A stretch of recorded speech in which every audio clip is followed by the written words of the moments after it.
Bienvenido Ernesto Agassi, buenas tardes, ¿cómo te va? Buenas tardes, buenas tardes. Agassi, sus comentarios lucarios. Un gusto estar contigo, un gusto de estar después del gaucho, este, ese gaucho hombre de alpargata en el suelo. Lo vi que anduvo recorriendo por Flores ahí, caminando con la gente, repartiendo volantes. Tiene que dejar sus trabajos para dedicarse a esto, pero bueno, él está convencido, como estamos nosotros, y resulta ser un excelente compañero con un lenguaje que no es fácil de imitar. Y él lo hace porque lo siente, y lo hace muy bien. Me Ernesto, queda ¿sabés que se integra el equipo ahora a partir de mañana? bien. Miércoles. Y un miércoles cada 15 días se Ah, integra. Mirá, ahora se me metieron más. Arreglámelo, Florencia. Se. El Pepo Núñez, el Pepo Núñez. ¿ah, sí? Ah, mira. Sí, Muy sí, bien, sí. Como vínculo del FA con la Coordinadora Nacional de Referentes. muy bien, muy bien, muy bien. Hecho, ¿Está bien? terminé. Perfecto, perfecto. Bueno, nosotros íbamos a seguir con los comentarios, Lucario. Vamos arriba. Este, pero decíamos ya el martes pasado, Néstor, que seguro entramos en una etapa distinta de la campaña, ¿no? Y ahora están todos los pingos en la cancha. Y me parece que ahí hay un enfoque que yo quiero, porque ya ahora no vale mucho la pena hablar de este artículo o de aquel artículo, del 358, del 357, ya la gente está informada de esto, y es medio aburrido estar hablando, estar describiendo artículos. Es como chupar un clavo. este, pero me parece que la campaña está agarrando por otro lado en la medida que los partidarios del no, los que aprobaron toda la ley de urgente consideración, porque decían que iba a ser buena, están entrando a la cancha. Entonces, ellos no están explicando los artículos, ellos están diciendo distintas cosas. Que los que estamos por derogar los 135 artículos le ponemos palo en la rueda, no sé, una cantidad de cosas que me parece que tienen bastante que ver, bastante poco que ver con lo que se va a votar el 27. Este, y una familia de cosas que yo las quiero comentar es la siguiente, Néstor. Cuando se discute una ley en el Parlamento, si es una iniciativa del gobierno, el gobierno manda la ley porque piensa que va a ser bueno sancionarla. Una ley que crea un impuesto, una ley que pone una multa por algo, el gobierno la manda y está convencido que va a ser buena. En el Parlamento se da una discusión, que es la discusión de los representantes del pueblo. Unos piensan que va a ser bueno, otros piensan que habría que mejorarla o que va a ser mala. Esa es la discusión parlamentaria. Así hablando bien sencillito para que la gente entienda. Pero siempre la discusión es lo que va a pasar después que se apruebe, porque la ley después que se aprueba, el Poder Ejecutivo la promulga y ahí se empieza a aplicar. Con la LUC está pasando una cosa rara, porque es una ley que ya tiene. ¿De cuándo es la LUC? De julio del 2020. Ya tiene año y medio. Sí. Entonces hay una tentación a ponernos a discutir lo que la LUC creó. Entonces es una discusión distinta a las discusiones que teníamos siempre en el Parlamento. Porque entonces los que votaron la LUC, los que piensan que hay que defenderla, los que están partidarios del no, dicen que tuvo buenos resultados. Pero ¿cómo vas a discutir los resultados que tuvo una LUC, una ley, que es una ley para el futuro, en base a tan poco tiempo? Me parece que ahí se empiezan a inventar resultados para defender la ley. Y hasta nosotros podemos caer en la trampa de empezar a evitar críticas también para criticar la ley. Una ley de reciente creación, a pesar de que ya está en marcha. Yo quiero poner un ejemplo, Néstor, de esto que quiero decir, que es el capítulo más importante de la ley de urgente consideración, es el capítulo de seguridad pública. Este, la seguridad pública es un tema complejo. En los gobiernos del Frente Amplio aumentó el ingreso de la gente. En realidad, bajó la pobreza. La sociedad se hizo un poco más igual, ¿no? Aumentó la inclusión de la gente. Sin embargo, los delitos aumentaron, ¿no? Entonces no es un tema solo de pobreza, el tema de la luz. Tampoco es un tema de apretar a la gente y salir a los gritos a la policía, ¿no? Es un tema más complicado. Vos fíjate que el gobierno está diciendo que tuvo buenos resultados porque bajaron los delitos. Pero eso es yo quiero decir que eso es un argumento falaz. Porque en realidad, si una ley que tiene artículos que modifican el Código Penal, tiene artículos que modifican el proceso penal, tiene artículos que modifican la estructura de la policía, tiene artículos que modifican la penalización de los jóvenes, y tiene artículos referidos a... ¿Cómo vas a decir vos que enseguida que se aprueba ya tiene buenos resultados? Es más, el ministro del Interior, el primer ministro del Interior de este gobierno, el doctor Jorge Larrañaga, al mes de estar en el gobierno ya dijo que estaban bajando los delitos. Y vos fíjate que si los delitos bajaron en abril del 2020, cuando todavía no había LUC, y habían bajado en mayo del 2020, cuando todavía no fue por la LUC, habían bajado por algún otro motivo. Así que me parece que estarle buscando pelos al huevo, estar diciendo que porque la LUC tuvo buenos resultados hay que apoyar a la LUC, no es así la cosa, no es así. Es más, yo te diría que el argumento de que bajaron los delitos no es así tampoco. Viste que hay un estudio de la Universidad de Cambridge, no es un estudio del Frente Amplio, es un estudio de la Universidad de Cambridge, que tomó 27 ciudades del mundo, entre ellas tomó Montevideo también, ¿no? Y analizó qué pasó con los delitos durante la pandemia, ¿no? ¿Y a qué conclusión llegó? Que durante la pandemia los delitos bajaron un 37%. En promedio, de estas 27 ciudades del mundo, 37% bajaron los delitos. ¿Por qué bajaron los delitos? Bueno, los académicos de Cambridge esbozan algunas teorías. Por la pandemia hubo menos gente en la calle. Por la pandemia la gente se quedó más en la casa. Entonces estaba menos expuesta a su casa a ser robada.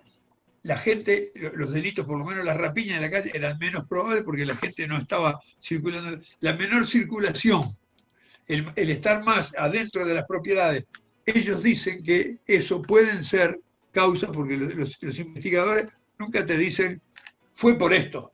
Ellos dicen, puede ser por esto, puede ser por esto. Ahora, ¿cuánto bajaron en el Uruguay?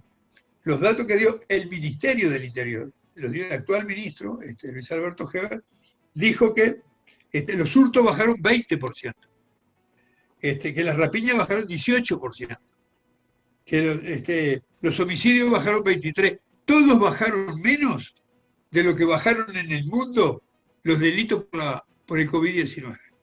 Entonces nosotros bajamos menos que otros. Te das cuenta que es un asunto muy complicado como para decir que el resultado de la LUC fue bueno. Yo voy a eso porque hay otros artículos también, pero yo quiero hablar de porque lo que ha pasado, eso sí, con la actual administración de la seguridad, es que hay más policía. ¿No? Uruguay tiene 809 policías habitantes. 809, ¿sabes cuánto hay en América Latina? Se entrecortó. 809 por ¿cuántos habitantes? Por 100.000 habitantes. Por 809 policías por 100.000 habitantes. El promedio de América Latina, ¿sabés cuánto tiene? ¿Cuánto? Tiene 368. ¿No? Esto lo dijo un estudio del Banco del Desarrollo de América Latina. Tampoco es un estudio del Frente Amplio. Yo digo las cosas de organismos que estudian.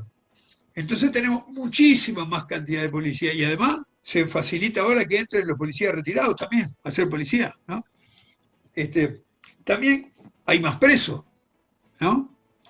Vos fíjate que también nosotros tenemos bastante más presos que el resto de los países de América Latina. Los presos por 100.000 habitantes se mide esto, ¿no? En realidad, en los datos mundiales, de 222 países que se registran, nosotros somos el número 15 en la cantidad de presos. Estamos bien arriba en la cantidad de presos por 100.000 habitantes, Néstor. Entonces vos fíjate, tenemos mucho más policía, tenemos mucho más presos, pero sin embargo los delitos no bajan como bajan en otros lados. Es un tema complejo, esto no es fácil, el Frente tampoco lo resolvió rápido. El Frente empezó a hacer las cosas para, con el andar del tiempo, irlo mejorando, cambiando el perfil de policía, apostando a una formación mejor, haciendo que tengan una tableta para registrar todas las denuncias. Son importantes las denuncias, porque las denuncias le da a la policía la información de por dónde están tantos, por dónde vienen los tantos, y entonces puede organizar su estructura, sus efectivos, sus vehículos, sus móviles. Entonces, yo creo que no es cierto que han bajado los delitos por la LUC, eso es claro. En realidad, estos caminos que se están tomando, yo creo que en el mundo está demostrado que son caminos por mejor voluntad que tengan, no dan buen resultado, es un camino equivocado.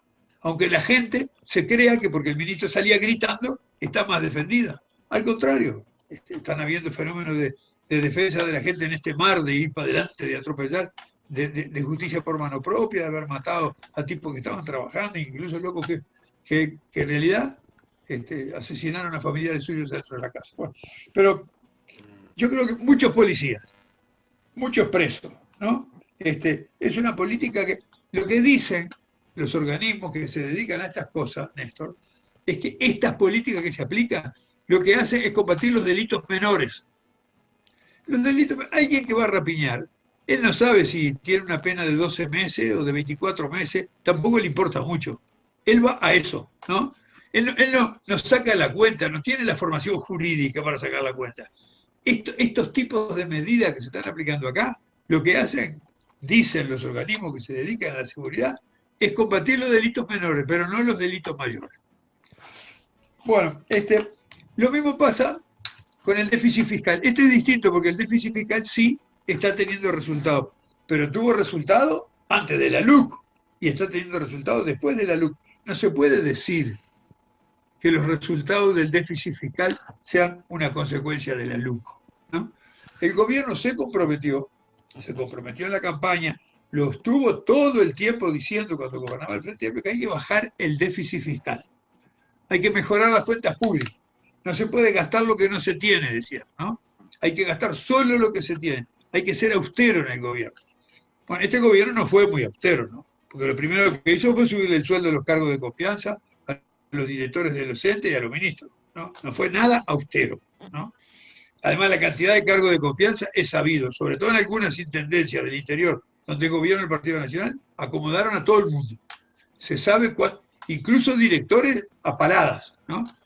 Pero yo quiero hablar del déficit fiscal porque, mira, en los gobiernos del Frente Amplio, 2018 y 2019, que fueron años de dificultades económicas en el mundo, no fueron solo en el Uruguay, ¿no?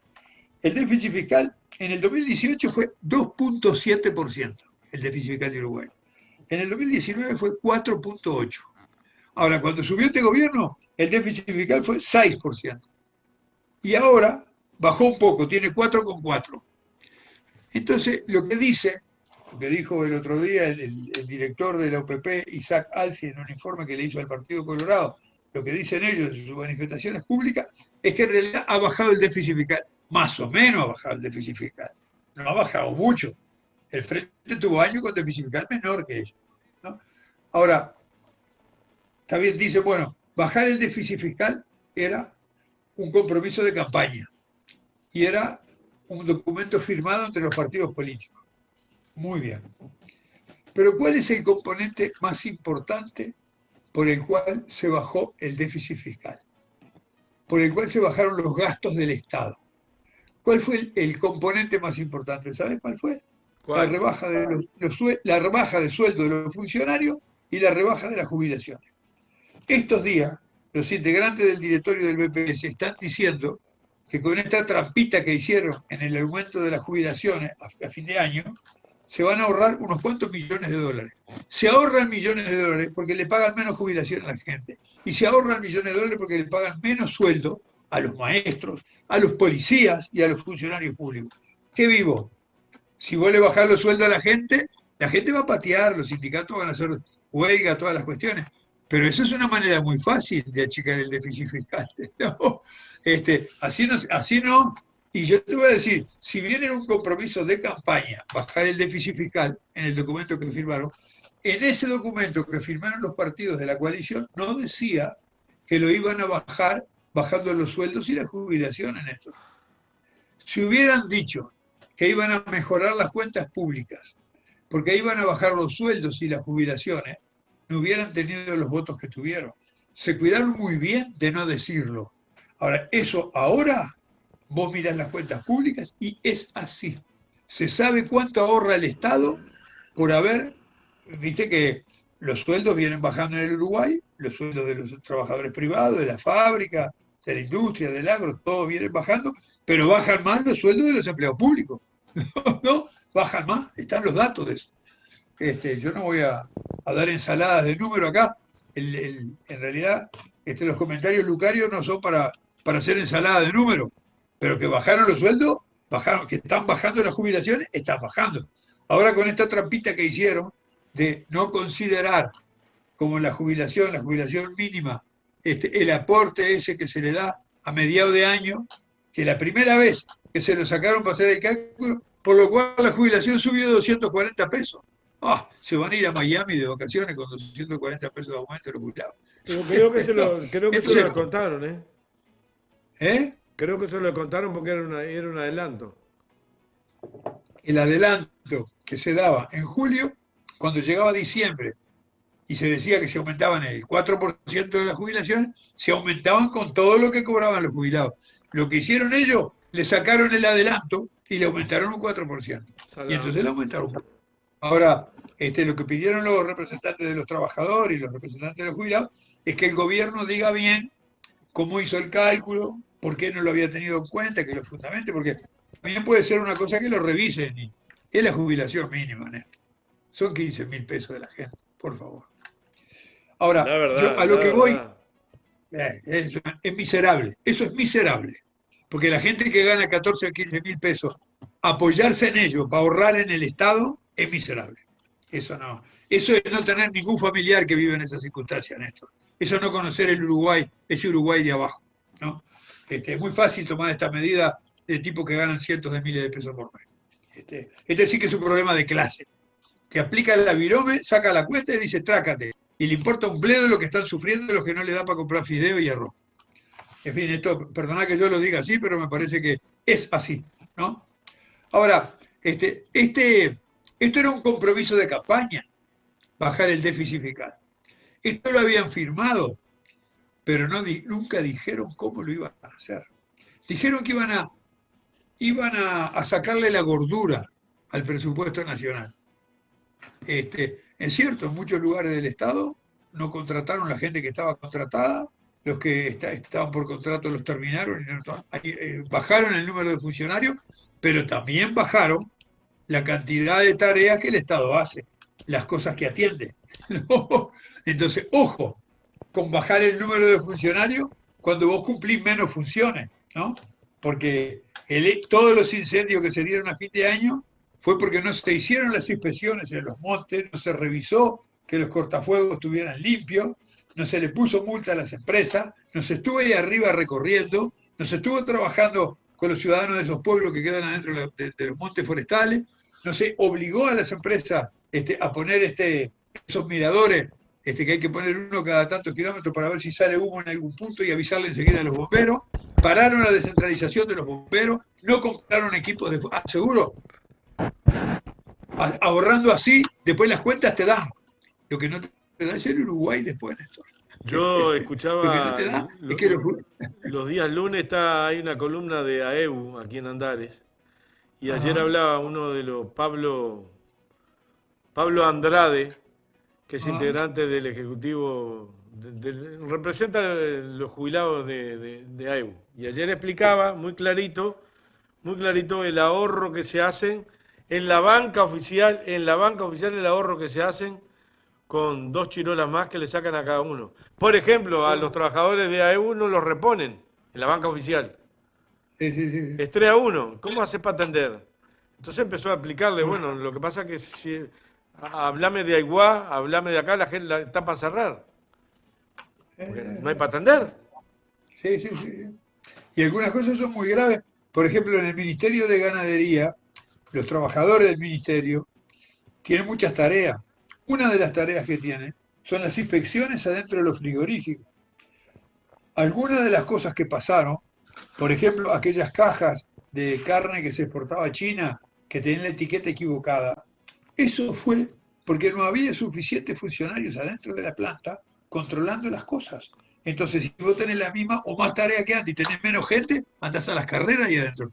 Y ellos están diciendo que el número de funcionarios ha bajado drásticamente, ya venía bajando de antes, ¿no? El ministerio tenía 2000 y pico de funcionarios, ahora tiene 1000. Y dice que no pueden. Ahora, hay tareas que si no se cumplen bien, nos perjudican como país, porque los que nos compran carne, si nosotros les mandamos la carne en caja con la etiqueta equivocada, van a suspender las compras. Van a decir, este país no hace bien las cosas. Y nos suspendieron por un tiempo, hasta que lo arreglamos. Una vez te arreglan, 2 veces te arreglan, 3 veces ya terminan con la lupa, ¿no? O sea, menos gente significa también menos trabajo y menos calidad del trabajo, ¿Quién ¿no? se favorece con esto? ¿Eh? ¿Quién se favorece con esto? El déficit fiscal, porque en realidad el Estado gasta menos, entonces las cuentas le dan mejor. A vos te das cuenta que eso, gastar menos a costa de dejar de hacer tareas que son esenciales para la marcha del país, sencillamente, yo no quiero usar adjetivos, Néstor, pero por lo menos voy a decir que está mal, que es negativo.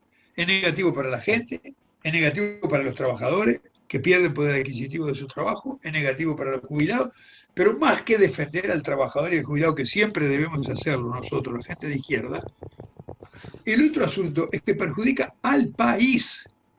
¿Por qué los países europeos tienen esos sistemas de control, de evaluación, tienen esas misiones que mandan recorriendo las plantas frigoríficas, tienen una policía técnica, una policía científica? ¿Por qué aplican los sistemas informáticos a la represión del delito, registrando con mucho cuidado cada delito que hay, poniéndole una plantilla, y eso te da una cierta probabilidad del próximo delito, y entonces vos disponés todo? ¿Por qué ellos hacen todo eso? Invierten en equipos, invierten en software, invierten en la formación de la gente y tienen mejores resultados. No se plantean como punto uno ahorrar y dejar de hacer todas esas cosas. Acá ahorraron con los bomberos y una descentralización que había empezado en el Ministerio del Interior, que tenía bases de bomberos en varios lugares del país. Cuando llegó el partido, este gobierno eliminó la descentralización, dejó solo 2 locales con bomberos. Uno en Santa Clara de Olimar y el otro no me acuerdo dónde. De todas las que había. Entonces ahora lo que pasó con los incendios en Río Negro y en Paysandú es que no había descentralización de los bomberos. Los bomberos, en realidad se atendió mucho mejor el incendio en la ciudad de la costa porque estaban cerca de Montevideo, ¿no? Eso es ahorrar.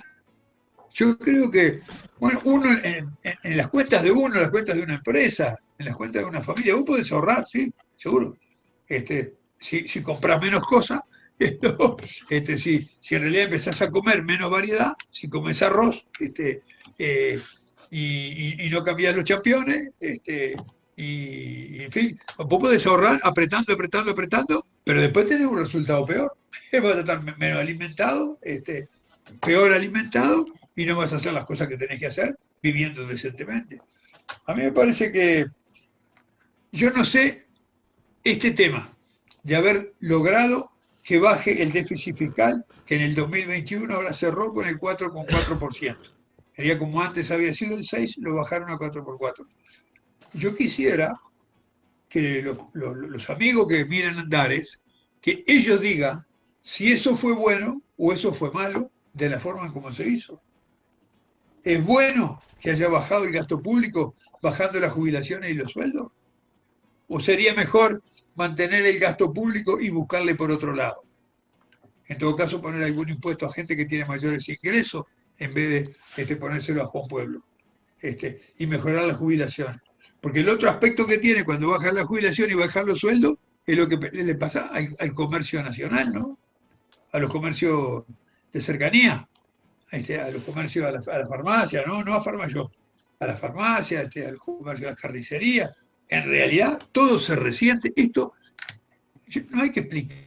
Esto es así, los carniceros están diciendo eso. Los carniceros notan enseguida cómo la gente compra menos carne roja y compra más carne de pollo y más carne de cerdo en la medida que las jubilaciones se resienten, ¿no?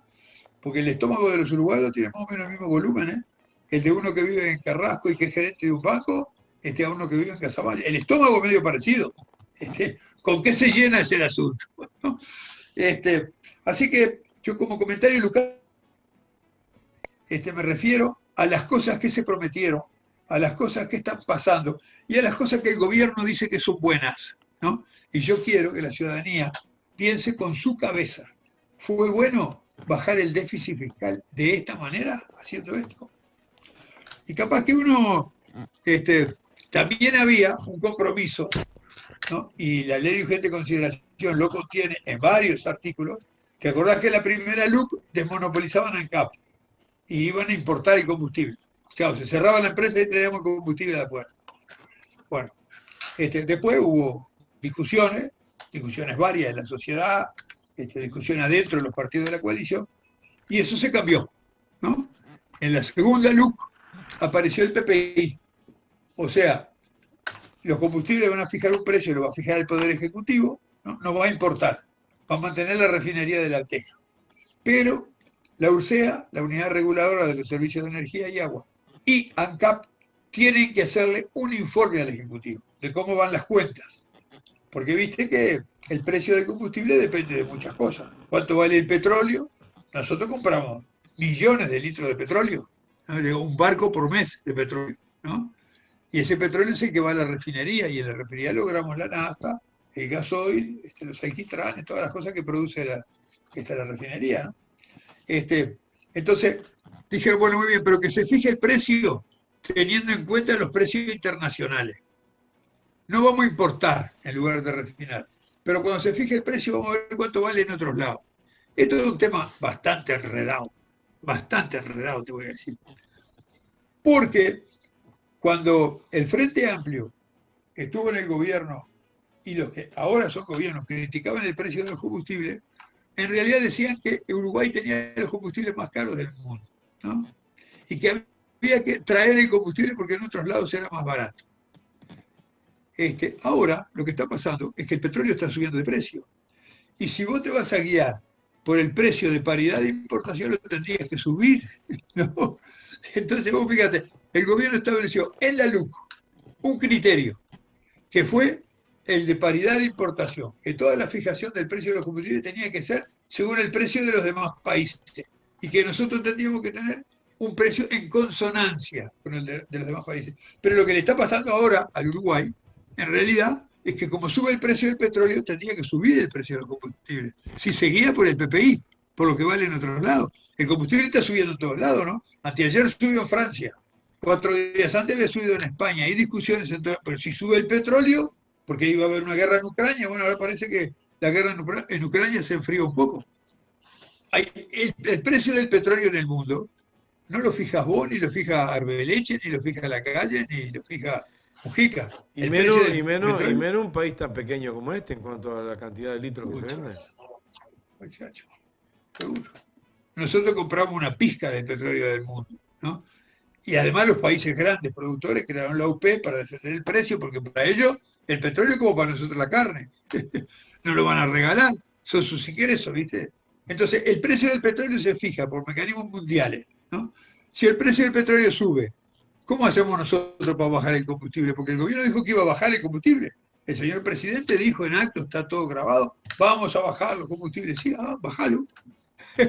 ¿Cómo haces para bajarlo si te sube el petróleo?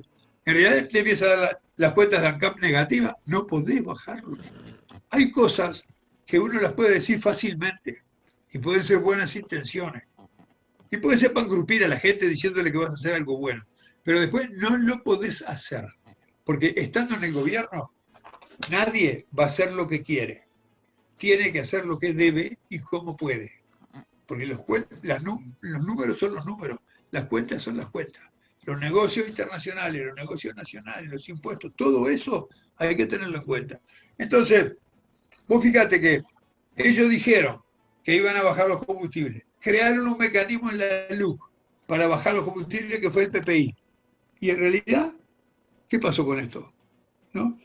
Yo creo que la gente diga si este mecanismo de mantener el precio de los combustibles, en realidad el mecanismo que están usando es el que aplicaba el Frente Amplio.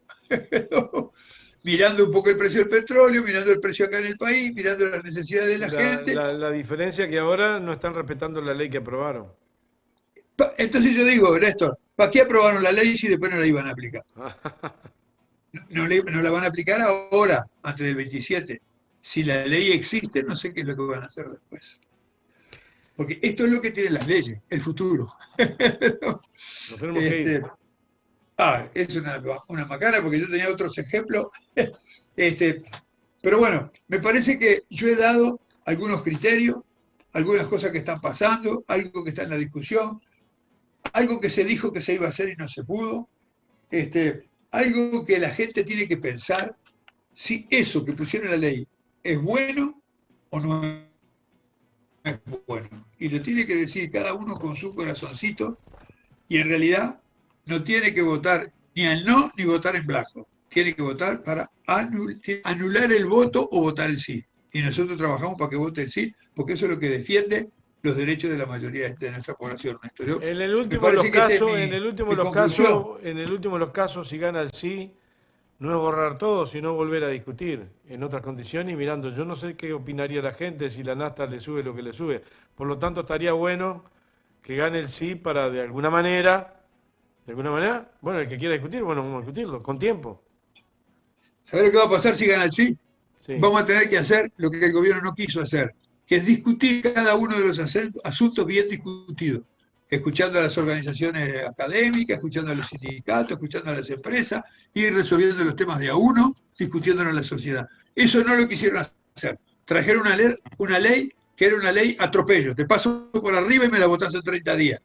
Y ahora, si gana el sí, van a tener que discutir cada una de estas cosas, porque los problemas no se terminan con el sí, ¿eh? Lo que pasa es que es muy probable que después se resuelvan de otra manera, digamos. Nos vamos. Gracias, Ernesto Agassi. Nos encontramos el martes próximo. Un abrazo grande. Y gracias por estar. Muy importante tu participación. Mi saludo para la gente que sigue Antares. Seguimos en contacto. Que hagan llegar iniciativa. Un abrazo para vos, Néstor. Te felicito por el programa. Y seguiremos en este surco. Vamos arriba.